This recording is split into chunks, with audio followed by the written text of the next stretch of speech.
जी हाँ, तो फिर भोजपुरिया king power star Pawan Singh के फैंस लोग बड़ा ही नया खुश खबरी के रिपोर्ट लेके आइल बनी, जो उनकी लगातार पवन सिंह के दूसरा वीडियो गीत के खबर। जी हाँ, नवरात्रि सेशन चल रहा है, खूब धमाल मचने 9 को ऑडियो गीत रिलीज करके जो अब बारी आ गई वीडियो गीत के, जो दूसरा वीडियो गीत के भी कंफर्म रिपोर्ट आउट हो गई बा। कब कितना बजे कौना चैनल पर आ रहा बा दूसरा वीडियो जो। जी हाँ, आज आप लोग रिपोर्ट बता रहे हैं 17 अक्टूबर के ही आप लोग रिलीज होता, रिलीज हो भी चुका है। आपसे जब हम रिपोर्ट तैयार कर रहे हैं तो आपसे पूरा वीडियो डिटेल के साथ जान सके, अंत तक देखी। उससे पहले एक और रिक्वेस्ट करें आपसे कि यदि आप भोजपुरिया आर्यन चैनल पर नया बानी जुड़ जाइए, सब्सक्राइब करनी और एक घंटी की आप जरूर दबा दी।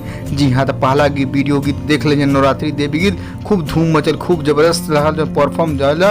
अब ये न मैं शेर हूँ शेरा वाली का उनकी दूसरा वीडियो गीत यो आज ही रिलीज हो रहा है, जो कहा जाए कन्फर्म रिपोर्ट 17 अक्टूबर। जी हाँ, 17 अक्टूबर आज ही रिलीज होता है, जो 3:45 बजे। जी हाँ, 3:45 PM पर आप लोग रिलीज हो गई बा, जो उनकी आप लोग कहा जाओ चैनल पर, उस चैनल पर जाए जल्दी से पहुंची, उस चैनल पर रिलीज हो गई। यसी फिल्म्स यूट्यूब चैनल पर ये दूसरा वीडियो गीत रिलीज हो गई बा। अब देखो ही तो अगला वीडियो गीत की भी खबर बहुत जल्दी लेके और 8 हो गए बाद अगला ऑडियो गीत बाकी नहीं हो पता करके रिपोर्ट तैयार करें, तो चैनल से जुड़े जरूर और आप लोग खबर के शेयर करें सभी फैंस के बाद। तू नया रिपोर्ट जान लो बड़ी खबर।